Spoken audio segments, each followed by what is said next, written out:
Kita udah lama banget nggak nginep di hotel kapsul atau hotel box yang bener-bener literally ada di dalam box ya kan. Nah sekarang karena besok aku mau pindah kota, aku mau naik kereta lagi dari stasiun Ketapang Banyuwangi.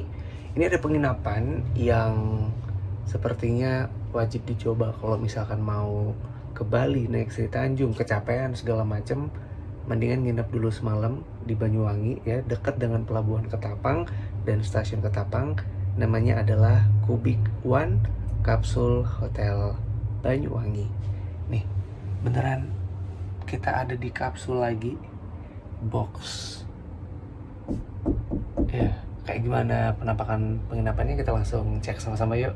Harganya, ini aku dapat cuman di harga segini. Murah banget kan pembelian di Traveloka. Aku taruh link pembeliannya di deskripsi. Silahkan bisa klik kalau mau pengen dapat harga sama kayak aku.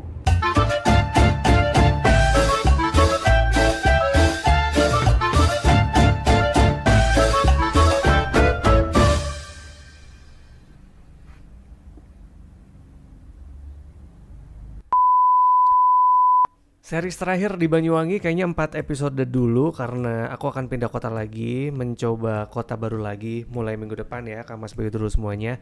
Ini hotel terakhir yang aku inepin selama di Banyuwangi adalah Kubik One Hostel Ketapang. Ini kalau misalkan mau ke Bali gitu naik kereta Sri Tanjung atau Wijaya Kusuma gitu, tapi punggung tuh udah nggak kuat, mungkin boleh nginep dulu semalam di sini istirahat karena ini deket sama stasiun Ketapang, kemudian pelabuhan Ketapang juga deket. Aku dapat di harga cuman 94.000 di Traveloka. Nanti aku taruh link pembeliannya di deskripsi. Ini sebenarnya sih minimalis banget. Pinggir jalan utama gitu, antara mana Pelabuhan Ketapang ke Banyuwangi kota ya. Jadi begitu kita masuk langsung ada ruang tamu yang merangkap jadi area reception. Ini bener-bener kayak minimalis banget. Karena kebanyakan tamu di sini pun juga hanya datang, check in, naruh tas, udah mereka langsung beredar. Entah ada yang ke Ijen, ke pantai, ke Jawatan segala macam, ke Baluran, ke Pulau Merah segala macamnya ya. Kemudian balik tuh udah malam gitu. Posisi tadi setelah sebelah ruang tamu tuh udah ada communal area. Ini juga kayak minimalis banget. Cuman ada kayak 6 atau 5 kursi kalau kita mau duduk-duduk ngopi ngeteh karena di sini udah dapat free. Cuman kalau misalkan mau tambah itu tuh ada dilengkapi sama pop mie segala macamnya. Dan ini juga unik adalah lockernya. Ini lockernya locker kekinian ya. Jadi udah pakai sandi sendiri. Jadi kita nggak worry kalau mau ninggal barang berharga gitu karena kan ada beberapa yang ngerasa kayak aduh lockernya tuh kurang representatif. Nah ini sangat representatif karena hanya kamu yang tahu kodenya ya kan, Kamas Bayu terus semuanya. Ini locker juga banyak, hampir semua box itu mendapatkan locker karena kita tahu banget Kubik One ini termasuk yang kayak hotel kapsul gitu tapi tertutup. Ini jadi aman. Nah ini pemandangan kanan kiri nggak ada view sih sebenarnya. Jadi ini emang kayaknya kalau misalkan ke Banyuwangi sendiri solo trip ngobrol sama tamu lain tuh pasti akan dapat insight untuk ya minimal share cost tuh pasti akan nemu. Ya sekali lagi ini aku dapat di Traveloka. Harganya cuma 94.000. Silakan kalau mau dapat harga sama kayak aku bisa klik link yang ada di deskripsi. Dan ini kayaknya hampir semua kamar yang ada di Kubik One ini semuanya dormitory. Jadi ini aman-aman aja untuk Kamas dulu semuanya. Mungkin bawa pasangan terpisah gitu karena ini nggak ada mix dorm. Tapi kalau nggak female ya male gitu. Jadi sesuai gender gitu Kamas Bayu telur semuanya. Kayak gini pemandangannya ya. Ini bukan karena tempatnya yang gelap, HP-nya aja. Jadi aslinya terang sih ini. Penerangannya oke karena mungkin ini aku nge-shootnya ketika posisi asar gitu Kamas Bayu terus semuanya dan Banyuwangi itu lagi mendung. Kita langsung masuk aja ke kamar. Sekali lagi nih kita kayak udah lama banget ya nggak nge-review kamar yang ada di dalam box. Jadi ini adalah boxnya atau podsnya. Ada kurang lebih 6. Ini aku milihnya yang male dormitory. Itu ada 6 atau 5 ya atau 7. Oh 10 sorry.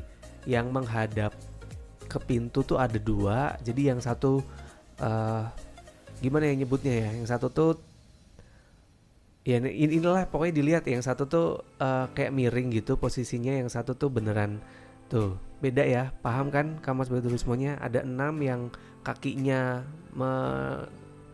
menghadap ke pintu, yang 2 itu tuh kayak bersap gitu. Jadi ada 10 ini kalau nggak salah, betul 10. Kemudian yang isi itu ada 6. Jadi kemarin tuh lumayan agak rame. Jadi ini benar kayak recommended. Dan again, aku adalah satu-satunya orang Indonesia di tengah banyak bule yang lagi nginep di Banyuwangi. Ini minimalis sih untuk apa namanya penutupnya. Jadi yang mungkin worry ini dingin atau enggak gitu dingin karena dilengkapi dengan selimut lumayan tebel, kemudian kasur ukuran 100, ada colokan, kemudian bantal. Ini juga wangi, semuanya spray wangi, kamarnya bersih, kamar juga wangi, ada pengharum ruangannya juga, jadi ini aman. Kan biasa kalau bareng bule itu biasa bau kaki ya, kalau nggak bau daging bakar, tapi so far aman. Kemudian ini mungkin kalau misalkan bawa colokan, nah ini colokannya cuma ada satu di area pods nih, jadi kalau mau laptopan sambil ngecas handphone nggak bisa. Ada saklar tuh, cuman ada satu, dan ini juga ada kayak meja kecil kalau kita mau naruh HP segala macam bisa ditaruh di sini, dan masih ada space nih, ini ada space kaki. Jadi lumayan ya, agak luas kalau bawa air minum, botol minum tuh bisa ditaruh di situ nih. Selimutnya lumayan ya, jadi ini dingin ruangan karena kan AC-nya satu kayak 2 PK gitu, jadi dingin banget. Ketutup sama selimut yang hangat, jadi ini nggak begitu dingin Kamas Turismonya. Tadi juga udah ada gantungan baju, lumayan. Kalau misal mau ngegantung-gantung tuh masih ada space, ya kan? Dan kayak gini. Jadi ini mungkin boleh dipilih ya kalau tipe A, B, C, D, E, F itu tuh kayak gitu. Jadi kita kayak masuk, ya kan? Nah kalau di EF itu tuh baru kayak nyamping, ya kan? Kamas Turismonya itu yang tadi aku maksud, nggak bisa menganalogikan gitu. Beres area kamar ya, ini beneran karena nggak bisa banyak explore karena kebetulan lokasinya sempit nih. Ini juga ada penutupnya, jadi nggak mungkin kalau misalkan mungkin takut privasinya nggak. Nah ini aman. Lagian ini juga satu gender sih, nggak mungkin nggak ada yang mixed dorm. Jadi ini kayak aman untuk cewek-cewek terpisah dari para laki-laki, oke? Dan kita langsung geser ke area sebelah kamar. Kebetulan ini ada dapur, tapi ini dapurnya tuh cuman kayak dapur prepare aja. Jadi kalau kita mau masak nggak bisa, cuman kayak bikin teh kopi, kemudian beli makan dari luar, udah kita minjem piring dan sama ya self service. Dan langsung menuju ke area kamar mandi. Ini juga aku kaget nih, sebanyak itu potsnya kamar mandi cuma ada satu. Ini tapi lengkap dengan air panas juara, dapat sabun sampo, kemudian ini juga ada gantungan juga. Tadi untuk handuk memang nggak ada ya Kamas Turismonya, handuk itu memang berbayar gitu. Dan ada bak mandi juga kalau misalkan nggak mau pakai shower karena mungkin terlalu panas gitu ya. And that's it, cerita perjalananku nge-review Kubik One Ketapang Hostel Banyuwangi. Harga sekali lagi cuman 94 ribuan di Traveloka. Kalau misalkan mau beli sama kayak aku, tinggal klik link yang ada di deskripsi aja Kamas Turismonya. Jadi bisa istirahat tuh kalau naik kereta Sri Tanjung atau kereta Wijaya Kusuma, 12 jam di kereta sampai Banyuwangi udah boyok, boleh nginep di hostel ini dulu. Oke, that's it untuk Banyuwangi series ya. Kayaknya 4 dulu. Semoga aku bisa ada kerjaan lagi ke Banyuwangi, jadi bisa sebanyak mungkin ngasih rekomendasi ke Kamas Turismonya penginapan recommended versi aku, harga murah, kemudian kualitasnya juga oke, fasilitasnya oke, dekat dengan tempat-tempat hype yang ada di kota-kota tertentu, dan yang penting harganya murah ya. Aku akan update terus, jadi jangan sampai kelupaan. Minggu depan kita akan pindah kota lagi, jadi ikutin aku jalan-jalan sambil explore ya, hotel-hotel layak diinepin setiap hari Kamis jam 12 siang di channelnya Wahyu Iqbal Purnomo. Have a nice day, Kamas Turismonya.